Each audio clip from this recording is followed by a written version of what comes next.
Les premiers à tester le plateau sur le Design Corner. Donc merci beaucoup d'être là. Trop bien. Alors n'hésitez pas sur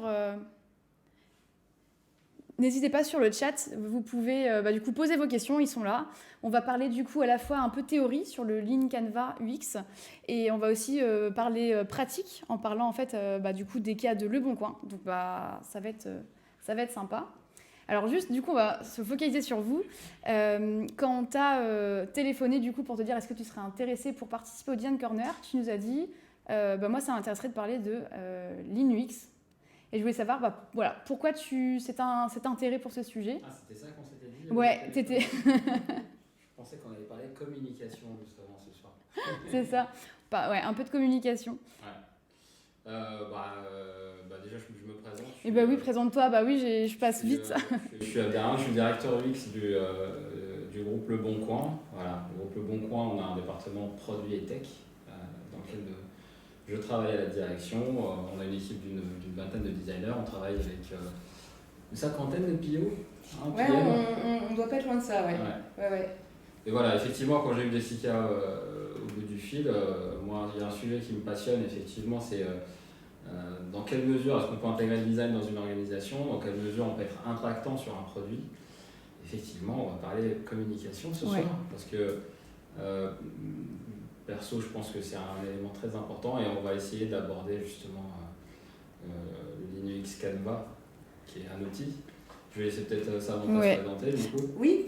C'est vrai que, alors juste pour replacer dans le contexte, en fait nous dans le Design Corner on aime bien avoir du coup un représentant UX, donc voilà, directeur UX de Le Bon Coin. Yes. Et du coup on t'avait demandé pour mettre en pratique, est-ce que tu pouvais nous mettre en contact avec un ou une PM de Le Bon Coin et du coup choisir Samantha. Voilà, oui, merci Abder. Merci d'avoir pensé à moi, ça me fait plaisir. Du coup je suis Samantha, je suis Product Manager au Bon Coin depuis un petit peu plus de 2 ans. Okay. Je suis plutôt spécialisée sur l'expérience et les outils pour les professionnels. Donc c'est pas la partie la plus visible sur Le Bon Coin quand on a un utilisateur particulier, normal et qu'on veut vendre quoi que ce soit.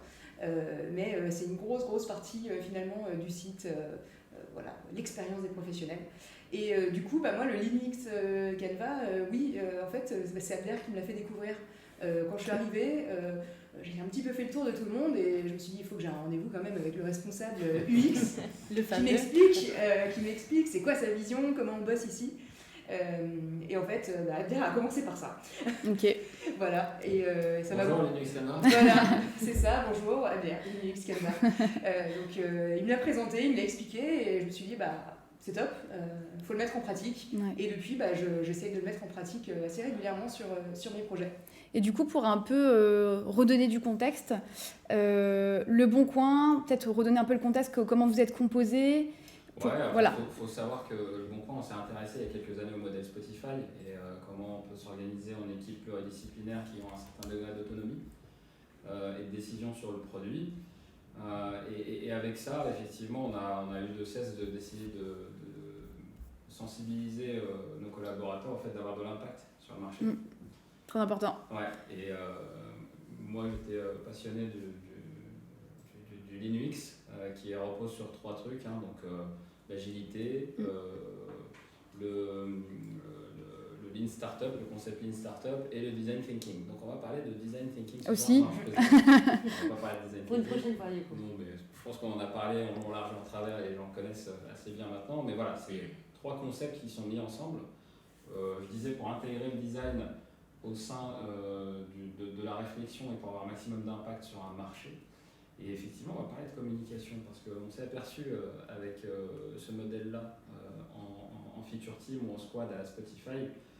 D'ailleurs, Spotify est revenu de ce modèle-là en disant on ne s'attendait pas à ce que la communication soit aussi importante dans notre travail. Effectivement, lorsque l'on crée des équipes pluridisciplinaires, la tentation est grande de s'ostraciser, de se concentrer focuser sur un sujet. Je vais utiliser beaucoup d'anglicisme ce soir. On est prêt. Et, la tentation elle est forte et du coup, on perd un petit peu de la communication. Effectivement, le Linux et le Linux Canva particulièrement est un outil qui permet justement cette communication, non seulement entre les équipes, et Samantha va donner des exemples effectivement plus tard, mais aussi comment faire pour que des recommandations qui arrivent du marché ou d'un market research soit comprise des équipes produits, qu'on comprenne quels sont les comportements utilisateurs à changer, et puis qu'on entre dans une boucle d'idéation et d'expérimentation. Voilà, parce que design thinking, effectivement, comme tout le monde le sait, c'est mettre l'utilisateur au centre, c'est l'approche user-centrée. L'agilité, tout le monde connaît, c'est donner du rythme aux équipes de développement, leur donner la possibilité d'avoir de l'insight et de l'input des utilisateurs qui revient régulièrement. Et puis le Lean Startup, c'est essayer toutes les idées risquées dans leur état minimal. Donc je viens de résumer un petit peu l'approche. Ouais, très bien résumé. On va aller peut-être un petit peu dans le détail plus tard, mais voilà, l'approche est ça. Et on a de cesse au bon point d'essayer d'aligner les gens, d'essayer de donner tous les moyens pour qu'on puisse bien communiquer et que l'information soit partagée facilement. Et voilà, les Canva ont ce pouvoir-là, le management visuel a ce pouvoir-là de pouvoir communiquer des informations et les Lean UX Canva. Alors, je dis beaucoup Lean UX Canva et je me suis aperçu avec les années que lorsque je dis Lean UX Canva, je perds tout le monde derrière. Il n'y a plus que les UX. Ça peut faire peur. Les gens pensent que peut-être que c'est que UX alors qu'au final. En fait, finalement, c'est vraiment purement du produit, quoi. Ouais. C'est pas que de l'UX. On devrait l'appeler Lean Produit Canva ou quelque chose comme ça, tu vois. Bah en fait, oui, c'est vrai. Avec... À noter pour plus tard. Ouais, vous cacher, avec le temps, j'ai arrêté d'utiliser ce terme parce qu'il est biaisant et puis tu perds des gens lorsque tu en parles. Je préfère parler d'impact, je préfère parler de business problem, je préfère parler de business outcome. C'est des notions qui sont vraies tout le temps et ça concerne tout le monde, que tu sois designer, produit, développeur, ça t'intéresse d'avoir de l'impact, ça t'intéresse de résoudre des business problèmes. Et voilà, et cet outil-là permet de formaliser tout ça et mieux communiquer sur ces enjeux. Ouais, très belle introduction sur du coup Linux / impact / communication. Voilà, ok. Non mais ce qui est très intéressant, c'est qu'on a pu un peu regarder le chat. Oui. Et on a vu que en fait personne n'avait appliqué Linux. Du coup, on en a parlé donc à cette brève pause avec Abderrahmane et puis on a appris que moi non plus, j'avais jamais utilisé. Non, je plaisante. On a appris aussi. Non, en général, quand on en discute et quand on fait des podcasts ou quand on discute avec des gens, on essaie de rendre le truc interactif. En général, je demande aux gens d'aller sur Google et de taper Linux Canva et d'aller sur la partie image. Et vous tombez sur Linux Canva ou Linux Canva V2. C'est sensiblement la même chose. Hein. Ça parle. Enfin, les grands concepts sont là. Et ce qu'on fait en général, c'est qu'on explique les cases les unes après les autres. Comme je vous ai dit, c'est du management visuel. Donc ça permet de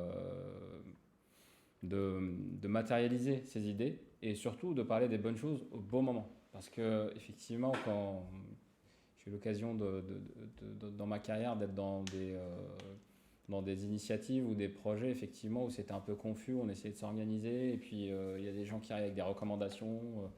D'autres gens qui sont déjà très avancés dans le process de design parce qu'ils l'ont fait chez eux, parce qu'ils ont voulu avancer sur le truc. Donc, on est souvent dans ce que j'appelle le phénomène brainstorm, où on vient avec tout et n'importe quoi. Et, rien n'est cadré. Il n'y a pas de cadre.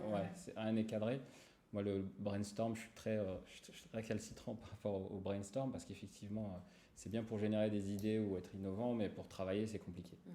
Donc, dans le but de faire du management visuel, ce Linux Canva va permettre effectivement de envisager chaque étape de la conception d'un produit et le faire avec la bonne définition. Certaines étapes ont des phrases à trous et Dieu sait que les phrases à trous c'est très efficace on verra qu'il y a une phrase à trous qui parle d'hypothèse, mais effectivement quand on parle d'hypothèse comme ça on a l'impression que c'est simple, tout le monde sait ce que c'est qu'une hypothèse. Mais derrière, pour écrire une hypothèse, effectivement, on s'est surpris de voir à quel point ces hypothèses-là ne sont pas structurées. Elles ont besoin d'être structurées. On a besoin de parler d'éléments concrets, il faut que ce soit scientifique. Quoi. Et pas parler de solutions tout de suite. On peut il y a une partie où on parle des solutions, justement. C'est ça qui est beau. Dans la case, l'ordre de... C'est ça qui est beau avec Linux Canva, c'est que tu peux le faire dans n'importe quel ordre, ça marche. Effectivement, il y a une case, là, notamment la case numéro 5, solution ou idée, tu peux venir avec une solution toute faite et nous on est convaincus au Bon Coin que toutes les idées sont bonnes à prendre, d'où qu'elles viennent. Ce Canva va permettre justement de tester très très vite ces idées-là parce qu'il y a l'idéologie Lean Startup qui est très présente et l'idéologie Lean Startup c'est tu as une grande idée, tu as un grand projet que tu aimerais mettre en place. tu vas petit à petit, tu vas l'exprimer sous sa forme minimale. Ça peut être un questionnaire, tout bête. Ça peut être un faux bouton sur une page. Ça peut être n'importe quoi de très facilement mettable en place, si je puis dire. Et ça va te permettre d'avoir de la connaissance très très vite et de passer à l'étape d'après. Maintenant que je sais ça, c'est quoi l'étape d'après? Le truc le plus intéressant de mon point de vue, c'est l'expression du business problem dans ce Canva. Souvent, effectivement, moi j'ai vu ça des milliers de fois dans le passé, c'est qu'on arrive effectivement avec des idées toutes faites. Encore une fois, le but c'est pas de rejeter ces idées-là, mais il faut être conscient de qu'est-ce qu'on impacte sur le marché. Les équipes qui bossent sur un produit ont besoin de sens. On a besoin de sens, de lier à ce qu'on fait, de nos tâches du quotidien avec un sens. Et exprimer le business problem, c'est comprendre quel est le problème qu'on va résoudre sur le marché. Et là aussi, il y a une phrase à trous. La case numéro 1 du Linux Canva qui s'appelle Business Problem, c'est l'expression d'une problématique sur un marché avec des chiffres. Voilà, notre produit ne fonctionne pas car on a remarqué tel drop ou tel KPI qui était baissier. Et ça finit par une question, c'est que pourrions-nous faire pour atteindre tel objectif? Donc là, on est dans le questionnement. Des mauvaises expressions de business problem pourraient être nous avons identifié tel problème, on pense que mettre une appli en place en Q1, mettre cette telle feature en Q2, à faire de l'acquisition en Q3 à hauteur 2, ça nous permettrait de résoudre. Mais en fait, non, là, on va aller très vite dans la solution et malheureusement, on va bloquer les équipes produits qui, elles, sont en contact des utilisateurs au quotidien et qui ont d'autres insights très intéressants à apporter pour résoudre ce business problem. Donc là, la première partie, c'est la porte d'entrée qui permet justement à tout le monde de parler de la même chose, à savoir qu'est-ce qu'on veut impacter sur le marché. Et ça a été très puissant chez nous parce qu'effectivement, ça nous a permis de structurer cette partie-là. Samantha va en parler dans le détail. Mais comprendre quels sont les enjeux qui viennent du business, c'est très important. On ne peut pas se contenter juste de dire j'ai tel projet, par exemple, ça va être, je ne sais pas, qu'est-ce que je peux dire, Est-ce que ça a une CV Tech sur l'emploi, par exemple. On ne peut pas juste s'arrêter là, c'est qu'est-ce qu'on veut résoudre derrière comme problème. Et ça, c'est super important de le savoir. Et la CV Tech est une solution. Excuse-moi, je t'ai coupé. Est-ce que ça a désamorcé du coup des faux problèmes peut-être avec des exemples que tu as pu mettre en place? Ouais, ça désamorce des faux. En fait, c'est pas tant que ça désamorce un faux problème, c'est que ça te permet de mieux comprendre c'est quoi vraiment le problème. Parce que quand tu veux définir ton business problem, tu vas pas juste te dire je pense que c'est ça. Tu vas prendre les éléments que tu as, que ça vienne de ta data, que ça vienne de user research que tu as déjà faite, que ça vienne de bench, des bonnes pratiques que tu as pu voir. Et en fait, tu vas... tu disais que tu n'aimais pas brainstormer, Abder, mais la réalité, c'est que tu vas quand même brainstormer sur « Attends, mais c'est quoi vraiment mon problème ?» Et en fait, on n'a pas encore parlé de toutes les cases dans le Linux, mais en fait, ce qui est important, c'est de comprendre que c'est pas parce que la case business problem, c'est la première case et que c'est celle par laquelle on est censé commencer, ça veut pas dire qu'on va pas y revenir plus tard. Et en fait, souvent, ce qui se passe, c'est qu'on va définir un business problem parce qu'on pense que c'est ça qu'on avait compris, qu'il fallait résoudre. On va avancer. Et puis, en fait, on va se dire « Ah, mais attends, en fait, non, c'était pas exactement ça que je voulais résoudre. » Voilà. Typiquement, je reprends mon exemple de la page pro. Je reparlais, pour ceux qui ont entendu en tout cas, je parlais du fait que ce produit, qui est aussi un produit commercial, tenait pas ses promesses. Il y a beaucoup de promesses. Mais finalement, c'est quoi le vrai problème? Est-ce que c'est qu'il ne tient pas ses promesses ou est-ce que c'est qu'il a créé de l'insatisfaction auprès des utilisateurs pros qui du coup le rejettent? C'est quoi vraiment le problème? Et en fait, en avançant, on se dit, ok, finalement, il faut que je me focus peut-être juste sur cette partie ou juste sur cette partie. Ça permet aussi de se dire que dans un problème, il y a plusieurs problèmes aussi.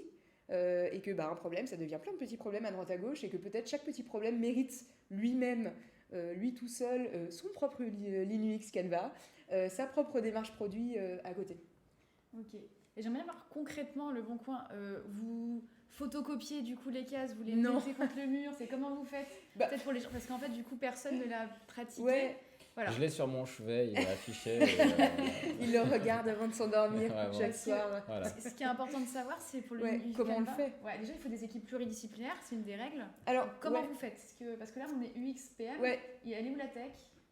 Alors, en fait, on peut le faire un peu avec qui on veut. Bon, c'est bien que ça soit porté par un PO et un UX, mais de façon très concrète. Alors, à l'époque, on venait dans nos bureaux. C'est de prendre un grand Il y a quelques tableau. années. Voilà. C'est de prendre un grand tableau, de tracer le canevas. Chacun prend ses post-it, ou alors on décide de réfléchir tous ensemble. Et en fait, on va venir mettre ses idées comme un atelier d'idéation qu'on a l'habitude de faire. Donc, quand on veut commencer, on a besoin d'un petit peu de contexte. Donc, ça va être de présenter le contexte. Ça peut être le contexte marché qui a été justement poussé par les équipes commerciales qui connaissent bien leur marché, de dire aujourd'hui, on a remarqué que ça va pas, ça va pas. Ça peut être le contexte, comme je disais tout à l'heure, de user research ou de feedback user qu'on a eu. On présente le contexte à tout le monde. Et ensuite, on va passer case en case et on va se mettre d'accord au fur et à mesure de « Ok, on est d'accord que ça, c'est notre business problem.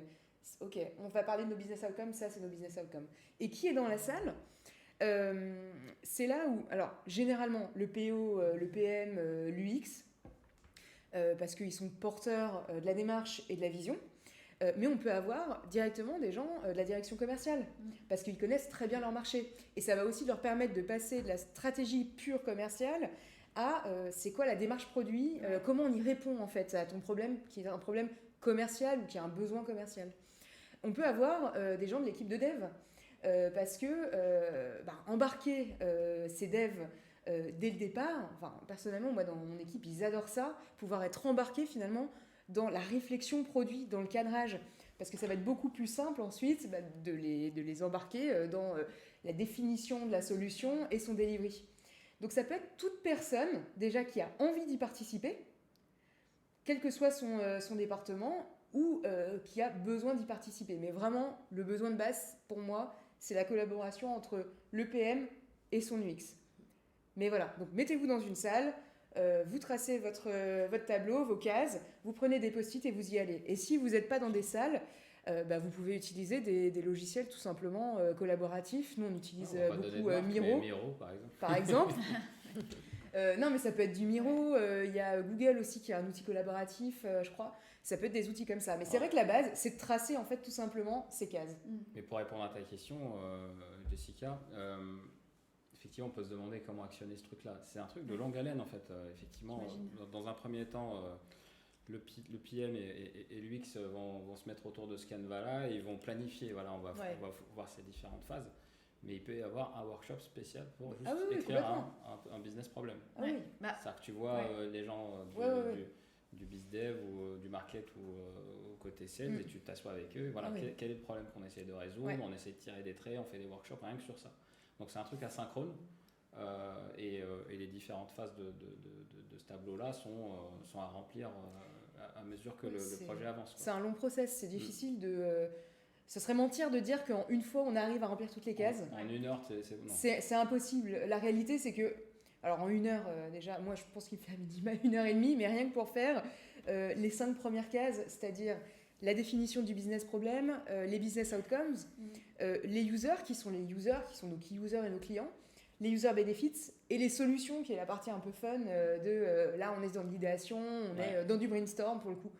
Et déjà quand on a fait ça, on a quelque chose d'assez énorme qui nécessite un peu plus de réflexion avant de passer aux étapes d'après qui sont plus dans la réflexion de ok, qu'est-ce qu'il faut qu'on prouve, comment on y va, comment on définit nos hypothèses, c'est quoi nos risques, etc. etc. Les business problems, on l'avait évoqué tout à l'heure, il y a un objectif, il y a un impact qu'on doit définir. C'est une question, qu'est-ce qu'on doit faire pour atteindre plus 10% de visibilité, plus 15% de conversion par exemple. Et la case 2 qui est business outcome, pour résumer en français, business outcome, c'est le changement observé dans le comportement de ton utilisateur. Donc c'est la partie produit. Justement, par rapport aux utilisateurs, on a une petite question en direct de Coco Popsy qui dit « Bonsoir, je serais vraiment intéressée à mettre en place le process, donc Lean UX dans ma boîte. Est-ce que le Lean UX suppose d'avoir accès facilement et régulièrement aux utilisateurs ?» Ah oui, vous allez le voir plus tard, effectivement. Là, on parle de business outcome, donc du comportement de l'utilisateur. Donc, en tant que PM, bien sûr, on va voir tous les flows, on va essayer de choper toute la data possible pour comprendre comment fonctionne l'utilisateur sur ce produit-là. Et on va identifier quels sont les KPI, les metrics qui vont impacter mécaniquement l'atteinte de l'objectif du business problem. Donc voilà, si on a de la volumétrie par exemple sur le business problem, on va avoir de l'adoption côté produit, on va avoir de la rétention, on va avoir des KPI qui dénotent le comportement d'un utilisateur. On va avoir, je sais pas, de la transaction, ça peut être des KPI forts comme ça, ou des simples des sous-métriques de ces KPI-là qui vont actionner.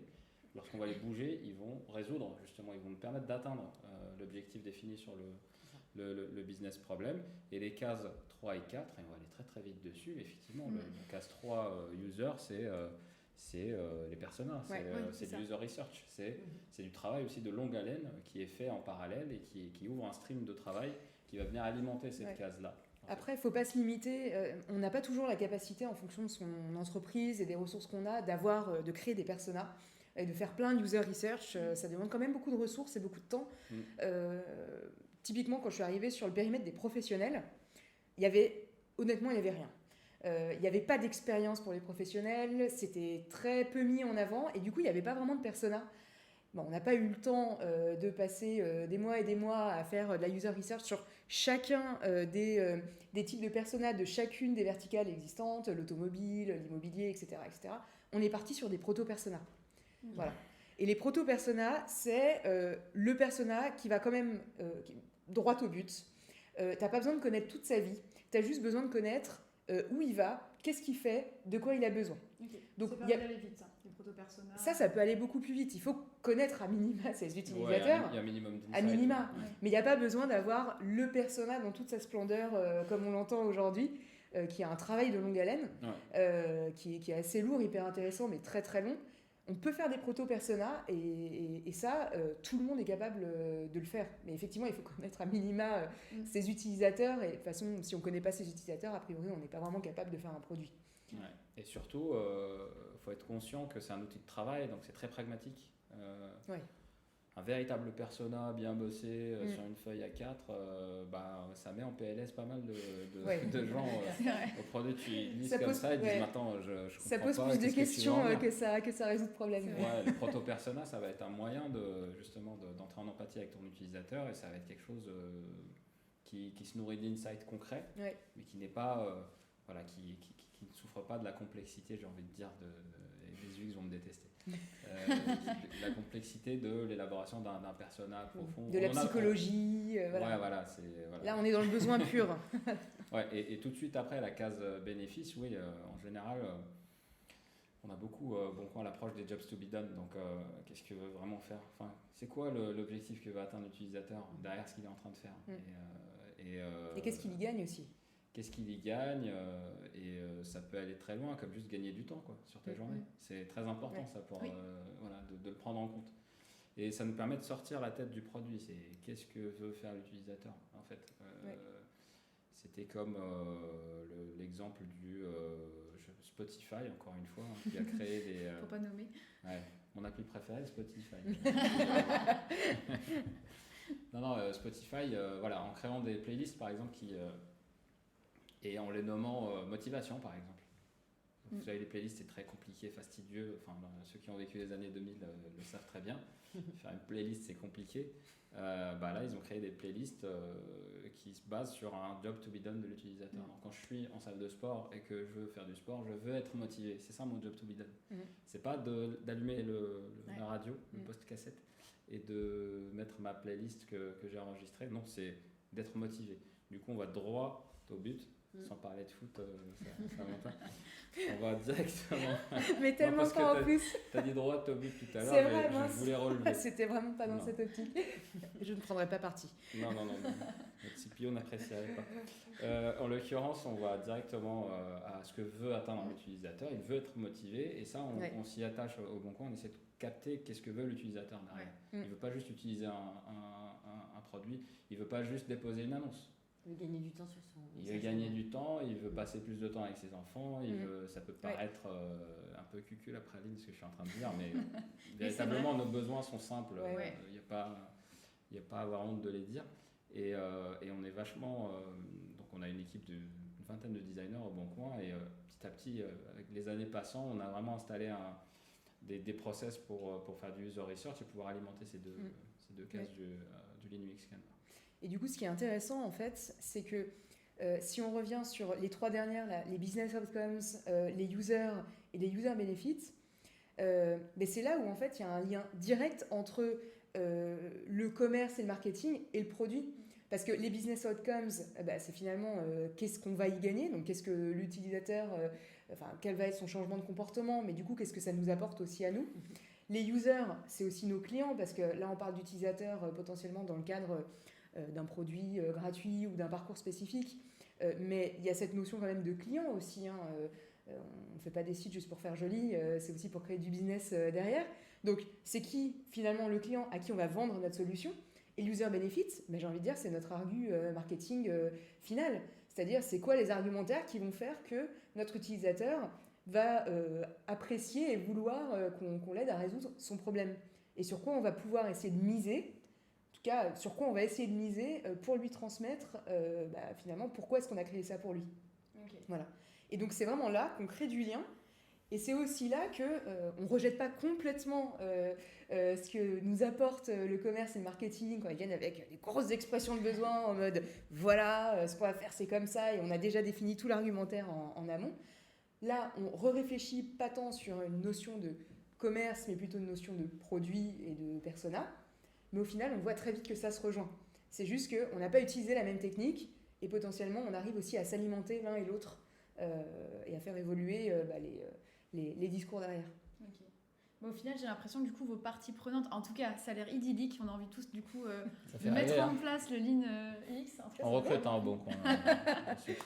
Le message est donné.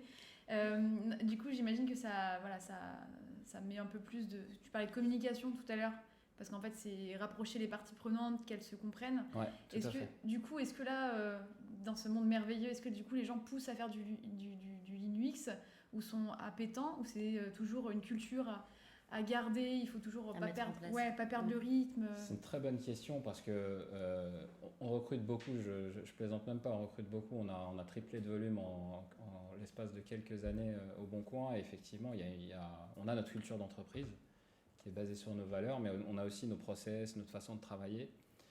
Et effectivement, quand tu as beaucoup de collaborateurs qui arrivent et qui sont pas forcément qui n'ont pas d'expérience dans l'utilisation de ce genre de méthodologie, on s'est aperçu que certains collaborateurs arrivent, ils savent pas utiliser ce Canva-là, ou ils ont une autre méthode de travail. Du coup, quand ils arrivent dans un contexte où ils comprennent pas grand-chose, c'est contre-productif. Donc oui, il faut en entrée de ton entreprise, lorsque les nouveaux collaborateurs arrivent, je pense qu'il y a un devoir dans l'entreprise de les former à ces méthodologies-là, de les former au mindset ou comment on aborde le produit, investir dans de la formation. Je disais donner du sens tout à l'heure, c'est très important. Mais les deux autres piliers de la motivation intrinsèque, c'est l'autonomie et l'expertise. Donc l'autonomie, effectivement, on arrive à la gagner avec des équipes pluridisciplinaires qui ont un pouvoir décisionnel sur un périmètre.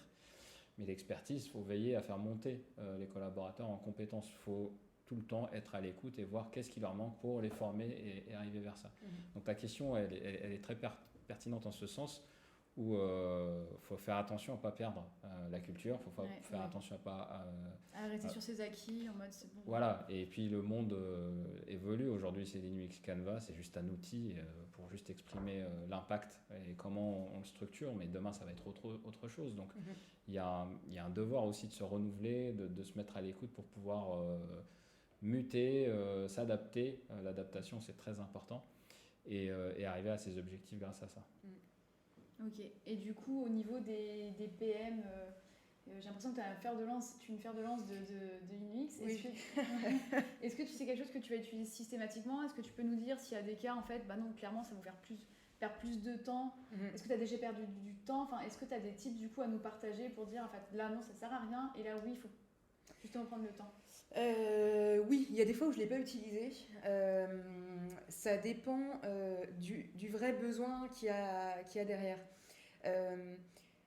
Moi, j'aime l'utiliser quand on arrive vers moi j'en parlais tout à l'heure avec une grosse expression de besoin métier qui fait peur. Qui a 100 slides, dans laquelle il y a à la fois, on a compris le problème, voici nos objectifs commerciaux avec le ramp-up du nombre de clients à 5 ans, et voici la solution qu'on aimerait que vous mettiez en place. Je comprends qu'ils aient besoin de faire ça aussi, parce que côté commerce, marketing, ils ont besoin de se projeter aussi. Normal, ouais. Mais du coup, c'est vrai que ça peut être très frustrant quand on est PM, que quelqu'un arrive avec « voici la solution, mettez-la en place ». Donc, généralement, quand on est sur par exemple des nouvelles offres commerciales qui nécessitent de créer des nouveaux parcours de A à Z, et ben là, je me dis, ça vaut le coup de se réapproprier complètement le sujet et de repartir un peu feuille blanche avec ce Lean UX Canva et de se poser et de se dire, attends, ok, j'ai tel contexte, on m'a dit que grosso modo, fallait aller là, j'essaie de l'oublier. Est-ce que si je me pose et que je repose tout ça, est-ce que j'arrive au même endroit ?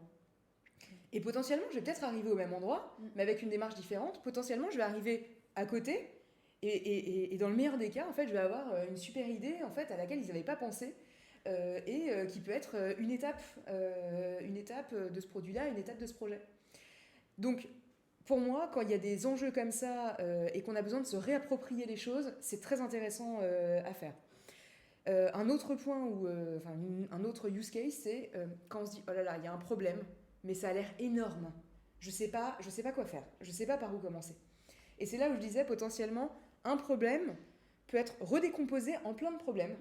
Et typiquement, ça m'est arrivé où je me disais « les pros, j'arrive pas à les faire se connecter suffisamment régulièrement sur le site. » Parce que bon, ils ont autre chose à faire, ils utilisent plein de plateformes à droite à gauche, et en fait, je suis certaine que s'ils se connectaient plus souvent, on arriverait à mieux communiquer avec eux, à leur pousser des outils qu'ils n'utilisent pas assez aujourd'hui, et à leur montrer qu'en fait, on a plus de valeur que ce qu'ils ne pensent. Et en faisant ça, en fait, j'ai fini par avoir 3 axes complètement différents en me disant, ok, alors j'ai le problème du fait qu'ils ne se connectent pas, mais s'ils ne se connectent pas, pourquoi ? Ah mais attends, quand ils se connectent, ils vont pas là, mais pourquoi ils y vont pas ? Ah bah peut-être qu'en fait c'est juste qu'ils n'ont pas compris que ça existait, peut-être qu'ils ont besoin d'onboarding. Ah oui mais attends, là je leur conseille fortement d'utiliser ça, mais en fait ils comprennent peut-être pas la valeur. Mais comment je fais pour leur donner une espèce de petite carotte pour qu'ils comprennent qu'en fait pour eux ça va avoir de l'importance et qu'ils peuvent en bénéficier. Et finalement, ce seul problème, c'est devenu une grosse strate. Avec plein de piliers. Plein d'hypothèses. Mais c'est même plus des hypothèses, c'est chaque pilier commence à faire sa vie tout seul. Donc dans ce cadre-là, quand on a un gros problème et qu'on ne sait pas par où commencer, ça permet finalement de se créer plus de problèmes, mais aussi potentiellement de redévelopper chacun des problèmes. Ouais.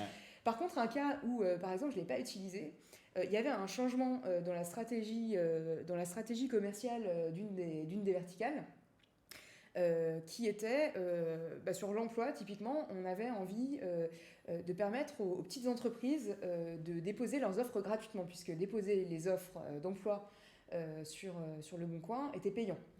Et on s'est dit, ok, nous on a envie qu'il y ait du volume d'annonces sur le site. On voit qu'il y a beaucoup de petites entreprises qui mettent des annonces sur le site, mais les annonces sont chères. C'est cher pour une petite entreprise de payer 200, 300, 400 euros, c'est une vraie somme. Comment on fait pour leur permettre à eux de déposer et à nous que ça nous profite pour avoir du volume et avoir notre cercle vertueux. Et là, pour le coup, il y avait déjà quelque chose qui avait été plutôt bien cadré, d'ailleurs par une directrice produit, dont je tairai le nom. Peut-être. Et en fait, là, la solution était claire, ce qui était attendu était clair. Il s'agissait de qualifier tout simplement nos professionnels pour comprendre qui est une TPE et qui n'en est pas une. Et là, ça ne valait pas forcément le coup parce qu'on n'avait pas besoin de réinventer les choses. On avait juste besoin de créer une solution qui allait répondre directement aux besoins. Et il n'y avait pas forcément besoin d'aller beaucoup plus loin, de reposer un business problem, des user benefits, etc. etc. Parce que déjà, il y avait des deadlines, il y avait des besoins qui étaient clairs.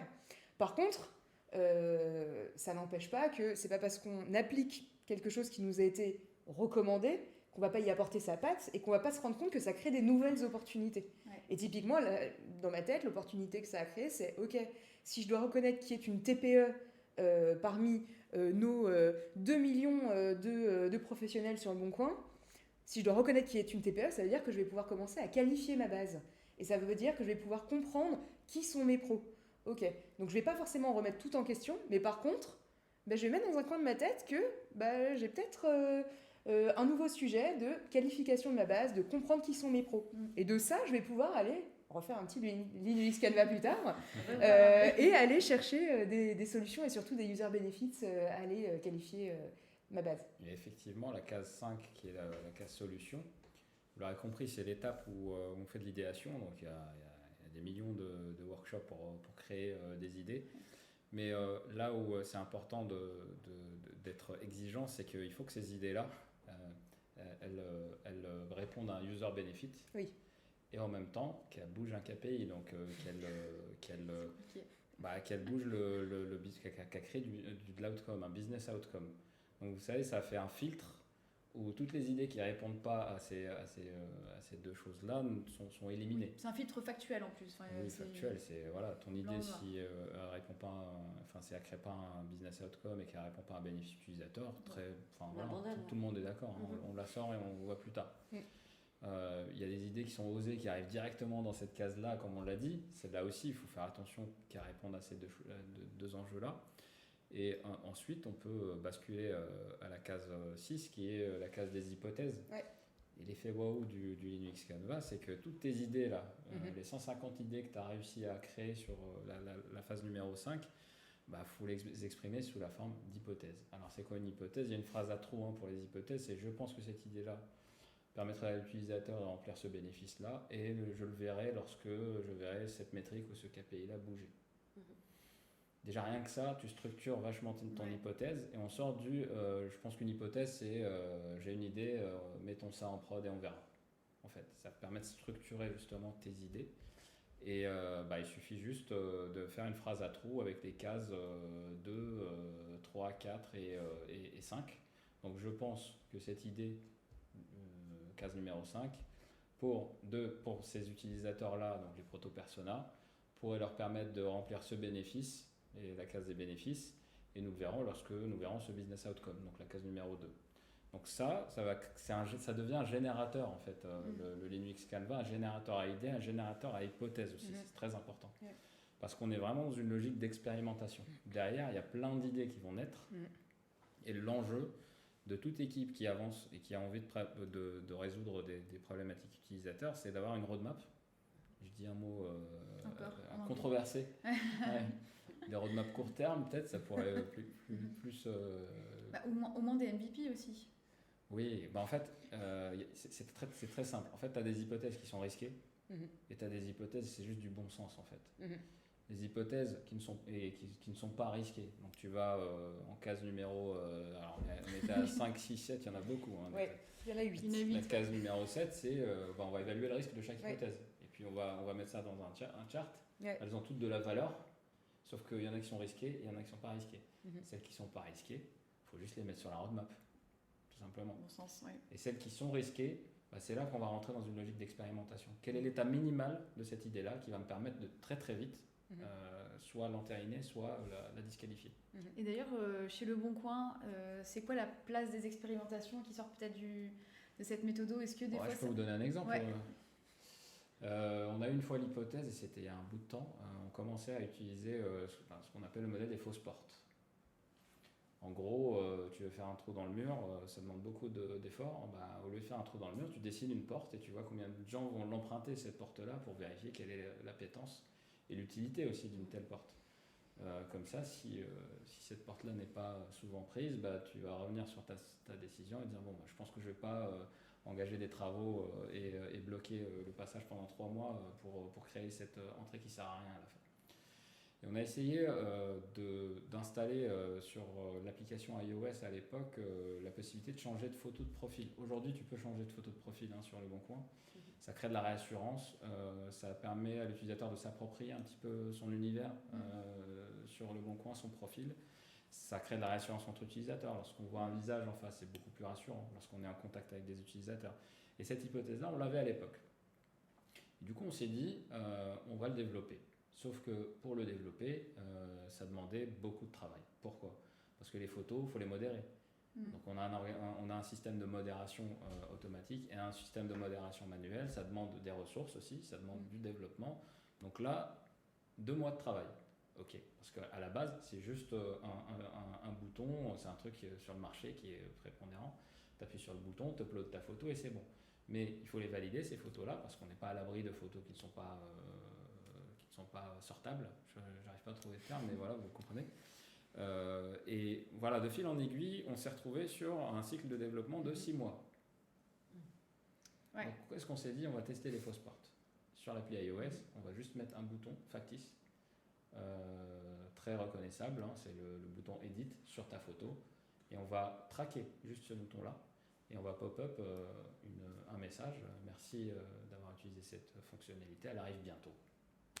Et à votre avis, et c'est là le passage aussi interactif, et sur le chat on pourra donner des estimations, à votre avis, sur le nombre de gens qui ont consulté cette page-là sur l'application iOS, combien de pourcents ont cliqué sur ce bouton-là pour uploader cette photo? Je dirais que c'est minime. Ouais, quelle année, juste pour savoir un peu C'était en 2017. Ok.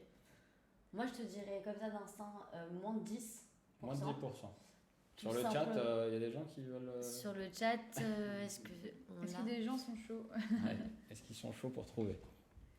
On va voir. Bien sûr, derrière, se pose la question de quel est le niveau acceptable. Ça aussi, il faut étudier un petit peu. De quel type de profil on parle aussi, j'imagine. De quel type de profil, il y a certaines projections pour dire c'est réussi ou pas. C'est pas juste sortir des chiffres au hasard. Mais là, le pourcentage était frappant. Moins de... Alors, il y a des gens qui ont répondu. Non, il n'y en avait pas. Ils n'ont pas osé. Ils n'ont pas osé. On a moins de 10%. 600. Ça doit être quand même plus de 10, non? Plus de 10%. Ok, Ouais. non, raté. Allez, je dis. Aucune idée, Allez, Jessica, un chiffre. Mais du coup, Non, oui. mais c'est ça monte. Moi, je sais pas. Hein. Dis un chiffre au pif. Figurez-vous que c'était moins de 1%. Ah ouais. Moins de 1. Moins de 1% des gens qui ont vu cette page-là ont cliqué sur ce bouton-là. C'est quand même... voilà, on était D'accord. parti sur un cycle de 6 mois de dev. Hein, Ouais.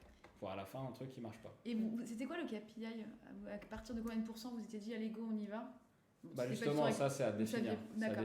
Vous l'aviez pas c'est ça, forcément. j'insiste. Hein. C'est-à-dire qu'il faut définir les objectifs Ouais, aussi c'est ça. atteints et ça demande l'étude du sujet un petit peu. 1% c'est sans appel. Non, Oui. non, moins de 1%. Non, nous, l'objectif c'était d'avoir 100% des gens qui uploadent des photos. Pour nous, ça coulait de source. Tout le monde le fait. Et tout le monde, on a eu des interviews utilisateurs où on attendait cette fonctionnalité. Sauf que moins de 1%. Donc on se pose une question, c'est pourquoi? Et c'est ça qu'on passe à l'étape d'après. On va aller chercher pourquoi. On a intégré la question dans des user interviews et les utilisateurs nous ont dit à l'époque, bah non, moi je viens sur le Bon Coin, je dépose une annonce. Non, moi je viens sur le Bon Coin, je trouve une annonce, je cherche, je tombe sur le numéro du gars, je l'appelle et salut. Ouais. Oui, j'ai pas forcément besoin de mettre ma photo là-dessus. En fait, le compte n'est pas dans le chemin critique des utilisateurs. Et ça, fallait sortir la tête du guidon pour le voir. En fait. Et c'est puissant cet outil en ce sens qu'on a perdu un minimum de temps et d'énergie. Et ça nous a projeté dans un autre chantier, c'est de remettre le compte au centre de la vie de l'utilisateur au sein de l'application. Ce qu'on a réussi à faire aujourd'hui. Et aujourd'hui, vous pouvez changer de photo. Le centre est très présent. On a des fonctionnalités aussi qui permettent de gérer ces annonces. Mais on aurait pu ne pas le voir et développer pendant 6 mois un projet qui n'aurait jamais été utilisé. Donc, générateur d'idées et surtout derrière, estimation du risque. Et en utilisant les fausses portes, tu perds un minimum d'énergie et tu as beaucoup de knowledge. Je vais essayer d'arrêter les anglicismes. Tu as beaucoup de connaissances sur tes utilisateurs qui te permettent d'avancer sereinement et de prioriser et d'avoir un maximum d'impact. Ouais. Donc ouais, à retenir les fausses portes, ça peut être pas mal. Mais les A/B tests, hein, tout simplement. Oui, c'est vrai. Moi, je suis très A/B test. Tout à fait. J'adore les A/B tests. Mais c'est toujours dans la même logique, c'est de se dire, je fais un A/B test, pourquoi? Pour voir si ça vaut le coup d'aller plus loin dans l'idée que j'avais. Déjà pour tester quelle est la meilleure version, effectivement, mais potentiellement, la version à laquelle je pensais qu'il pourrait être meilleure, si la complexité derrière est beaucoup plus forte, je vais d'abord chercher un moyen très très simple de le vérifier. Et un peu dans le même genre que la fausse porte, moi ça va être, si j'ai besoin d'attirer des gens dans un parcours, alors le parcours existe, c'est pas forcément une fausse porte, mais c'est quoi l'alibi pour le faire rentrer dans le parcours? Et est-ce que ça va être un wording simple en mode rentrer dans le parcours, je sais pas, pour ajouter votre CV et être recontacté par des recruteurs, ou est-ce que on a envie peut-être de lui permettre directement depuis, je sais pas, le listing, une bannière, d'uploader son CV. Mais uploader son CV depuis le listing, bah, c'est quand même une petite complexité. Ça veut dire qu'il faut aller redévelopper tout ça sur une nouvelle page. Est-ce que ça vaut le coup ? Bah non, en fait, on va faire un truc qui est peut-être pas hyper user-friendly au moment de la B-test, mais ça va être de mettre une image qui simule un champ sur lequel on pourrait cliquer pour uploader son CV, mais qui en fait va me faire rentrer dans un parcours dans lequel je vais vraiment pouvoir le faire. Mais ça, on va le faire pendant la durée de la B-test. Et si on voit que la conversion est meilleure, parce que du coup, les gens pensaient qu'ils allaient pouvoir le faire, alors ça vaut le coup, peut-être, de prendre le temps d'aller tacler cette solution techniquement et de le faire réellement. Mais donc ça aussi, c'est des... Sur le coup, les faux sports, les A/B tests, c'est vraiment pas user-friendly, c'est un peu dark. Ah, je suis pas d'accord. Attends, une faux sport, c'est vrai hyper qu'on a souvent frustrant. ce débat. C'est hyper frustrant. T'es un utilisateur, t'as cliqué sur un truc, on te dit, bah désolé, c'est pas dispo. Tu vois, mais c'est frustrant. Mais c'est sur un court terme, c'est pas grave, tu vois. Moi, mon point de vue sur le sujet, c'est qu'effectivement, nous, on a une valeur de proximité au Bon Coin. Donc, on est très très proche de nos utilisateurs. Et personnellement, je pense que être transparent avec tes utilisateurs, bah, tu crées une relation quand même de confiance. C'est une communauté, le Bon Coin. Bah oui, on reçoit souvent des messages très encourageants de gens qui nous disent merci le Bon Coin, vous m'aidez tous les jours, quoi. Et nous, c'est notre plus beau cadeau, quoi. Et on vient au boulot le matin avec l'intime conviction qu'on sert à quelque chose, qu'on résout des problèmes des Français au quotidien. Je pense qu'être transparent et dire écoutez, nous on teste notre produit et merci de nous aider à le tester, même si effectivement ça peut être frustrant. Je pense qu'on peut se permettre de temps en temps de popper un truc et d'être. Tant que c'est bien expliqué derrière. Oui, c'est ça. Et puis il n'y a pas que ça. Enfin, je veux dire, c'est. Ouais, y a pas que ça. C'est le seul bouton sur la page. Effectivement, ça serait embêtant. Mais si on faisait ça toute l'année sur tous les parcours, là, ça serait embêtant. J'avoue que 10 faux sports, oui. Oui, voilà, coup, c'est ça. Il faut juste bien doser. Ouais. Oui, pas lui mettre des pierres à chaque. Non, c'est ça. Parcours. C'est ça. Ok. J'avais encore une question, c'était sur... donc là, je reviens sur les cases du Linux, peut-être sur les dernières. Une fois qu'on a fait toutes ces cases, on a 8, on a assez solide. Bon, on a gagné le jeu. Voilà, c'est le jeu de loi. C'est bon. En fait, on a quand même une vision, puisque du coup, on a testé, c'est un peu du test and learn aussi, cette méthodologie. On en fait quoi ? On le fait une fois, on le fait plusieurs fois. C'est quoi la suite, en fait, de cette méthode ? Alors, moi, ce que je fais, c'est... j'ai mon gros document avec tout plein de choses dans des belles cases. J'ai décidé c'est quoi les hypothèses qui doivent être testées tout de suite. Comment est-ce que je peux les tester ? Il y a des hypothèses, il n'y a pas forcément besoin de développer quelque chose. Hein. Ça se trouve, ça va être d'aller faire un user test tout simplement pour tester mon hypothèse. Voilà. En fait, moi, ça, je ne vais pas le prendre tel quel et dire « bam, j'ai ma vision produit, je sais exactement où je vais ». En fait, elle me permet juste d'avoir compris où est-ce que je suis censée aller et qu'est-ce qu'il faut faire pour y aller. Et c'est grâce à cette méthode que je vais finalement construire réellement ma vision produit et me dire « Ok, j'ai bien compris mon business problème, les attentes de mes utilisateurs, est-ce que eux attendent de moi, est-ce que moi j'attends d'eux ? J'ai défini mes KPI, qu'est-ce que je mets en place derrière ? Finalement, c'est quoi la solution finale, la vision cible de mon produit que je veux atteindre ? Et ensuite, comment est-ce que je le décompose ? Par quoi je commence ? Potentiellement, je définis mon MVP et vers où je vais. Voilà. Enfin, vers où je vais, normalement, c'est plutôt dans l'autre sens. Hein. C'est vers où je vais et je définis évidemment donc, mon MVP. Donc, boussole. C'est une boussole. Génial, hein, mais voilà. Là, c'est boussole, pipeline, générateur, il fait plein de trucs. Mais alors, attention à une chose, je le dis hein, pour ceux qui n'ont jamais fait ça. En tant que bon PM, on fait des très belles slides pour exprimer nos cadrages, qui sont des slides qui sont à la fois du cadrage ou quasi de la spec dedans parfois, et aussi un outil de communication auprès de tous mes stakeholders. Le Linux ne doit pas être pris et redécomposé dans des slides. C'est-à-dire, je ne vais pas faire une slide business problem avec la liste, ni une slide user benefits avec la liste. Ça a besoin d'être retravaillé. De façon audible, en tout cas. De façon audible. En fait, ça doit alimenter ce que tu veux faire passer comme message. Et typiquement, les solutions que tu as définies, et dans tes solutions, tu as probablement des solutions très court terme, de choses que tu as envie de mettre en place tout de suite, et des choses où tu te dis « Ah ouais, ça c'est plutôt le turfu », et du coup, ça va plutôt être ma vision cible.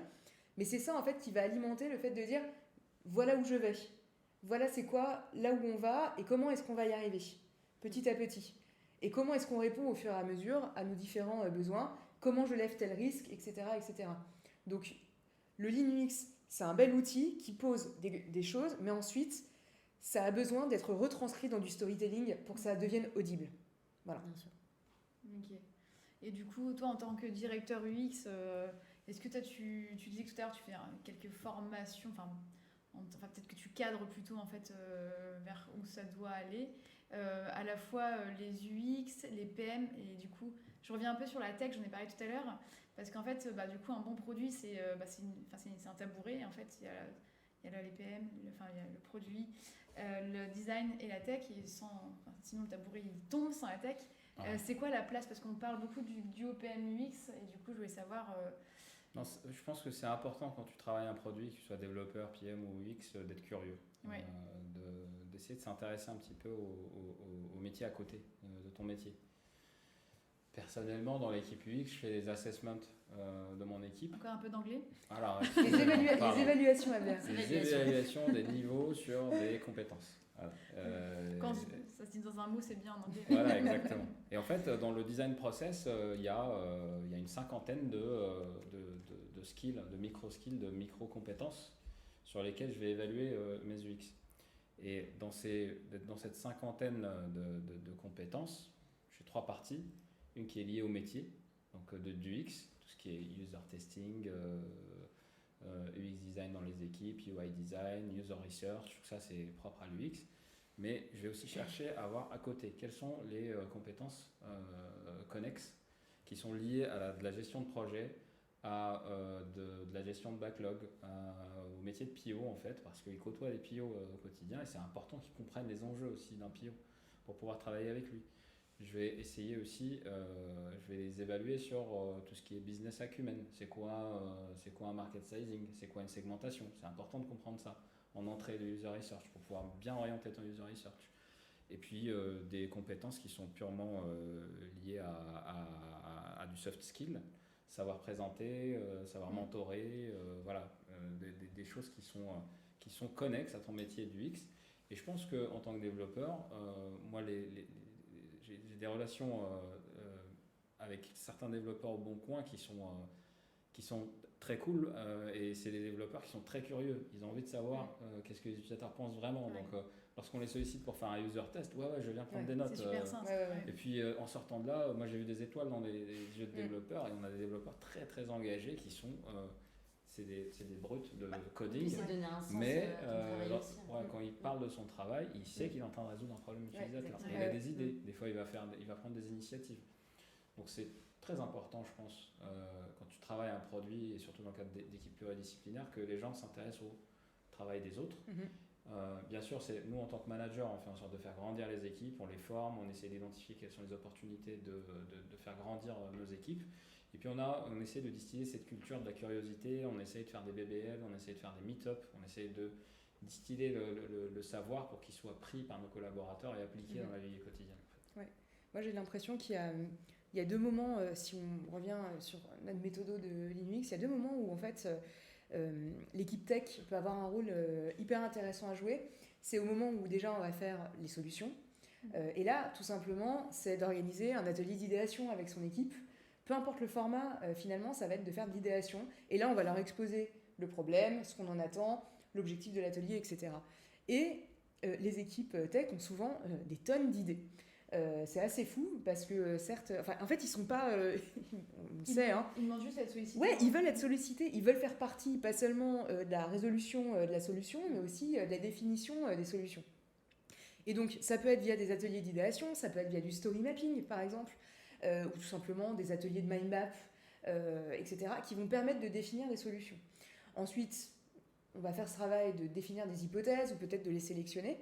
Et tout à l'heure, Albert, tu disais, on va regarder les risques. Et typiquement, celles qui ont de la valeur, mais qui sont moins risquées, on va peut-être commencer par ça. Mais il y a une autre partie, il n'y a pas juste la notion de risque, il y a la notion de complexité. Et c'est quoi la valeur par rapport à la complexité? Et en fait, ça, c'est tout simplement comment est-ce qu'on va prioriser son story map, comment est-ce qu'on va prioriser ses hypothèses, et on va les regarder sur, moi j'aime bien utiliser une matrice, on fait ça beaucoup avec mon UX dans mon équipe, une matrice, voilà, c'est quoi la valeur et c'est quoi la complexité.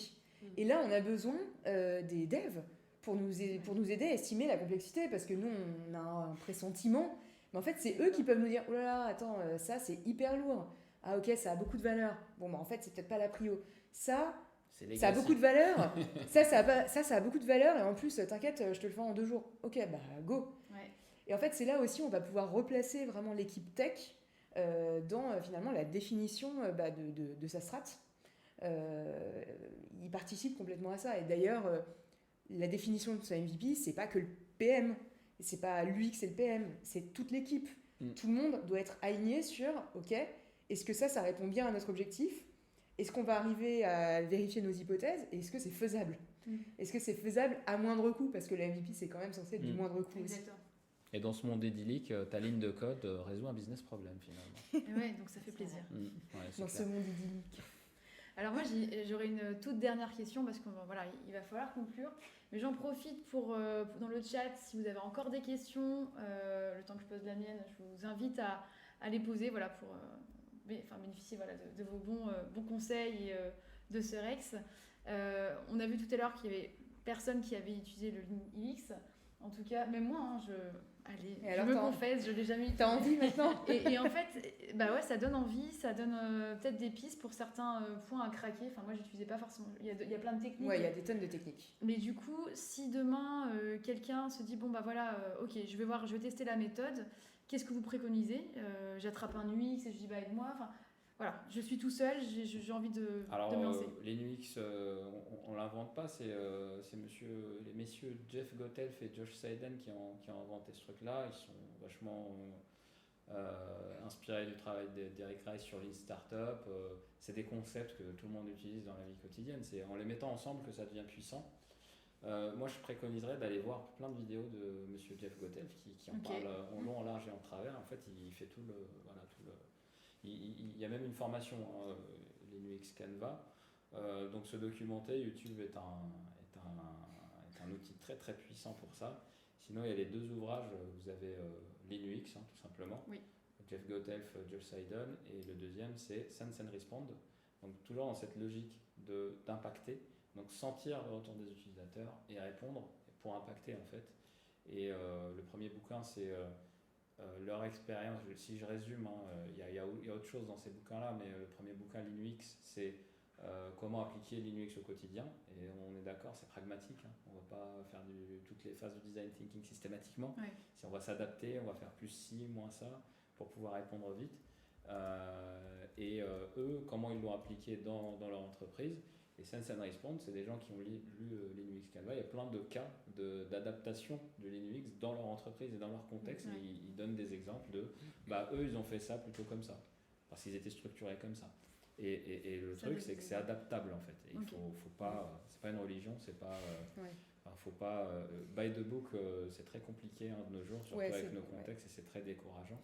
Il faut essayer de tirer le fruit et essayer de l'appliquer directement dans ton contexte et l'adapter à ton contexte. D'accord. Après, je dirais que comme nouvelle méthodo, au départ, il faut s'obliger un petit peu à être un peu by the book pour comprendre qu'est-ce qui est attendu. Surtout, c'est pas grave, si on le fait pas parfaitement, on s'en fiche parce que les limites, voilà. De toute façon, quand on le fait, on se rend bien compte que parfois on est limité et qu'on aimerait aller plus loin, mais c'est pas grave. Donc, je pense qu'il faut vraiment se prendre son cadre et se dire, avoir bien compris chaque case, soit en allant lire des articles, soit des bouquins, soit des vidéos. Se poser, ça peut être... je pense que le mieux, c'est quand même de se poser avec son UX. Honnêtement, je pense que c'est par là qu'il faut commencer avant d'onboarder plein de gens. Il faut se faire un peu à la méthodo. Et tout simplement se poser dans une salle ou en visio et se dire, ok, on commence par là. Donc, on reprend tous les éléments qu'on a. Il faut le préparer un peu, donc il faut connaître un peu son contexte. On reprend nos éléments. On commence par le business problem. Ensuite, go, 2e case, 3e case, 4e case. Allez, boum, on se fait des solutions, on commence à se faire des hypothèses, on fait nos risques, par quoi on commence. Et on peut le faire en 2 fois, mais je pense qu'il faut le faire un peu by the book au début, et après on peut se permettre de prendre largement des libertés. Moi, je prends de plus en plus de libertés, clairement. Case 18, non, elle n'existe pas, celle-là. Non, mais voilà, typiquement, il y a des cases où je me dis, bon, voilà, j'en ai pas besoin maintenant, je verrai plus tard si j'ai envie d'y revenir. Ce qu'il faut se dire aussi, c'est que une fois qu'on a fait cet exercice, c'est pas on le fait une fois et ensuite on le range dans un coin, enfin on l'utilise une fois et on range dans un coin. On peut le réutiliser derrière. C'est intéressant, une fois qu'on a lancé les choses, typiquement quand on a lancé son MVP, ou que ça fait 1 an que son produit tourne, qu'on a fait des itérations dessus, etc., de se reposer sur ce qu'on avait produit au tout début, de se dire, ah, si je reprends case par case, est-ce que j'ai respecté finalement ce que j'attendais de ce produit et ce projet ? Et est-ce que les choses ont changé ? Parce que la situation évolue, c'est pour ça qu'on fait de l'agile, c'est pour ça qu'on fait des itérations, c'est que potentiellement le contexte évolue, le business problem a changé. Donc c'est hyper intéressant de revenir. Moi je sais que je suis allée, là pour s'en parler ce soir, je suis allée relire mes vieux Linux et je me dis, ah ouais, ok, donc c'était ça. Et en fait, ça m'a redonné des idées où je me suis dit, mais ça finalement, on n'a pas assez exploité. Et c'est hyper intéressant de faire ça. C'est arriver à reprendre du recul finalement sur le travail qu'on avait fait il y a X mois ou il y a X temps en tout cas, et se dire, ok, où j'en suis sur mon produit ? Est-ce que ça répond à ce qu'on avait dit que ça devait répondre ? Est-ce que j'ai bien exploité ? Est-ce que j'ai bien vérifié mes hypothèses ? Est-ce que j'ai réussi à outrepasser mes risques ? Et voilà. Machine à voyager dans le temps. C'est C'est prodigieux, ça. ce Linux. C'est ça, mais attends, ça c'est fait les vraiment prémices. tout, Ah là quoi. là. Mais c'est les prémices. S'il y a un truc à garder pour se rappeler d'où ça sort, pourquoi est-ce qu'on a fait les choses, c'est quand même ça. Hein. J'imagine ton gros classeur. Oui, avec c'est tous les ça. Linux. Maintenant, c'est des gros tableaux Miro énormissimes.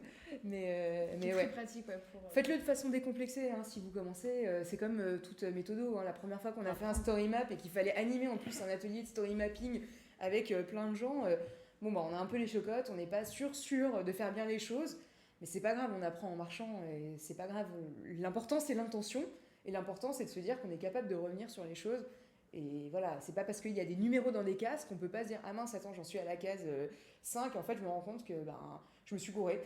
C'est pas ça, le business problem. Ou, ah attends, là, on a loupé un truc dans les business outcomes. Il faut savoir revenir. C'est pas parce que c'est ordonné dans le tableau qu'on peut pas être un peu désordonné aussi. Ok. Parfait. Ok, on n'a pas d'autres questions sur le chat. Je pense que c'était hyper complet. Juste dites-nous si ça vous a donné envie de le tester. Ça pourrait être cool de savoir ça. Et juste pour finir, je commence par toi, Samantha. Oui. Une idée à retenir sur ce que tu as pu dire et que tu voudrais vraiment que les gens conservent. Et deuxième question, un article, je t'avais demandé, est-ce que oui. c'est un article à partager à Oui, la oui, communauté ? Voilà. Et attention, après ce sera ton tour, Abder. J'ai rien préparé. Pour moi, une idée importante, c'est que quand on est PM, parfois on a l'impression de ne pas être honneur de son produit. Parce que il vient de la strate de l'entreprise, il vient de la strate commerciale, où on arrive en cours du projet, etc. Et finalement, cet outil, à titre personnel, il m'a permis de me sentir honneur des sujets qu'on me demandait de traiter, que je récupérais et que j'inscrivais ensuite dans ma roadmap. Il faut vraiment le voir comme ça, c'est de se dire comment est-ce que je recrée pour moi et pour mes équipes une compréhension de ce sujet-là et comment est-ce que j'ai vraiment envie de le traiter et vers où on veut aller et est-ce que c'est aligné finalement avec l'expression du besoin initial. Donc vraiment, très bon outil pour se sentir honneur de son sujet, se le réapproprier en fait. Voilà. Donc n'hésitez pas à le tester. J'aime beaucoup cette conclusion. Voilà. Et un article à conseiller ou un livre ? Eh ben c'est très bien parce que c'est en lien en fait. Un article que j'ai lu il y a quelques mois, je crois qu'il s'appelle The Product Manager Bottleneck. Et en fait, c'est de dire que c'est pas parce qu'on est product manager qu'on doit tout faire tout seul. On a souvent aussi cette idée en tête de oh là là, je suis responsable de ça, c'est moi qui dois tout faire dans l'équipe. C'est difficile parfois de déléguer quand on est PM. Et en fait, cet article replace vraiment le déculpabilisez-vous et essayez de créer un environnement dans lequel votre équipe peut vous aider. Et ça passe par quoi ? Ça passe par j'ai peut-être pas besoin de prendre des décisions sur tout. Est-ce qu'il y a des décisions que je peux déléguer à l'équipe ? En fonction de la valeur qu'elles ont, en fonction de l'impact que ça va avoir. Est-ce que, rien que sur la rédaction des user stories, on se dit que c'est le taf du product manager, mais est-ce que en fait, mon équipe, que ce soit le responsable tech de l'équipe ou les devs ou les QA, est-ce qu'eux aussi ils peuvent contribuer ? Est-ce que le suivi des KPI n'incombe qu'au product manager ou est-ce que le designer peut aussi participer ? Voilà. Et vraiment, c'est un article qui fait déculpabiliser, qui permet de prendre du recul Je l'avais partagé à l'époque sur notre chaîne de PO. Je crois qu'il avait été pas mal apprécié, donc vraiment, je vous le conseille. Et ben on l'a partagé dans le chat. Bon, bah nickel. Donc, bonne lecture Merci. à tous. Et à ton tour, du coup, un conseil Ouais, si je dois retenir un truc Ouais. de ce qu'on vient de se dire, je pense que il y a un truc qu'on m'entendra souvent dire, c'est que la communication est clé. Le Linux Canvas, c'est un outil. L'outil ne fait pas forcément le bon bricoleur ou le bon artisan. Il y a aussi un mindset qu'il faut avoir. Ne pas négliger des choses comme la communication, c'est un mindset. C'est un mindset de curiosité, c'est un mindset d'ouverture, c'est un mindset de problem solving. Et c'est véritablement prendre un point de vue méta sur les choses et les problèmes. Et ça, c'est juste un outil qu'on a trouvé qui nous arrange en ce moment. Il ne faut pas négliger les choses qui sont structurantes et sans lesquelles cet outil ne servira à rien. C'est avoir le désir de communiquer, fluidifier la communication. On avait dit quoi? Pipeline, boussole, ça sert à plein de choses, ce truc-là. Mais il ne faut pas négliger les soft skills et faut être dans une attitude, je pense, problem solver et constructive. C'est très important, je pense. Et j'ai la chance de travailler avec plein de collaborateurs qui ont ce mindset-là et je me réjouis tous les jours d'aller au bon coin car ce mindset-là règne. Voilà, si je devais résumer. C'est aussi une très belle conclusion. Et du coup, un livre, un article à partager. Il y en a plein. J'ai dit Linux, j'ai dit Sense and Respond. Ouais, Sense and Respond. Et les vidéos YouTube. Les vidéos YouTube, les podcasts, vos collègues, discuter avec eux. Ouais. Voilà. Je suis un gros fan de Don Norman. Il a un livre de Design of Everyday Things qui m'a vachement changé mon point de vue sur les choses il y a quelques années de ça, quand j'ai décidé de devenir UX designer. Oui, j'étais développeur avant.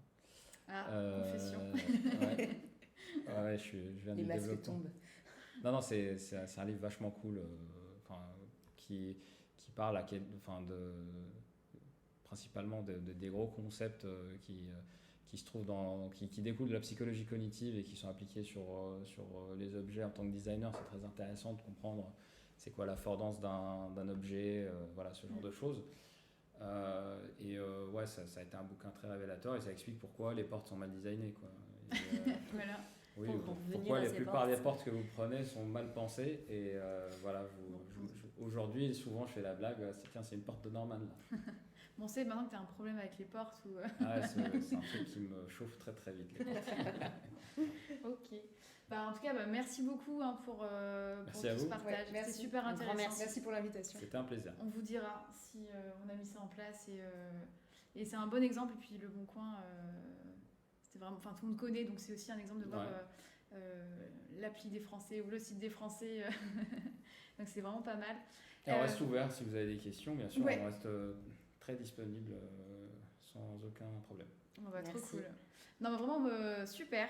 Merci beaucoup. La prochaine fois qu'on se revoit sur ce plateau, donc ce sera pour l'After Probi. Donc je ne sais pas si vous connaissez. Mais en tout cas, le prochain. On en a entendu parler. Vous avez entendu parler. En tout cas, c'est ce plateau-là. Alors, le prochain, ce sera, donc c'est tous les premiers mercredis de mois, ce sera le 3 novembre. Et on aura l'honneur d'avoir Yolène Mercier, qui est Product Ops chez Ubisoft. Et du coup, qui pourra nous parler de ce nouveau rôle, que je ne sais pas si vous en avez chez J'en ai Le Bon entendu Coin. parler, ouais. Ah, tu parles, oui. Ça risque d'être très intéressant. C'est au cœur de nos sujets en ce moment. Bah voilà. On vous attend sur le chat pour poser vos questions le mois prochain, dans deux Le 3 semaines. novembre. Ouais, le 3 novembre. En tout cas, merci beaucoup de nous avoir suivis. J'espère que ça vous a intéressé. En tout cas, vous pourrez retrouver tout ce contenu en replay. Et en tout cas, n'hésitez pas à follow aussi la chaîne pour avoir toutes les actus sur la chaîne League of Weeboo. Merci beaucoup. Merci, bonne soirée. merci. Merci, encore. salut.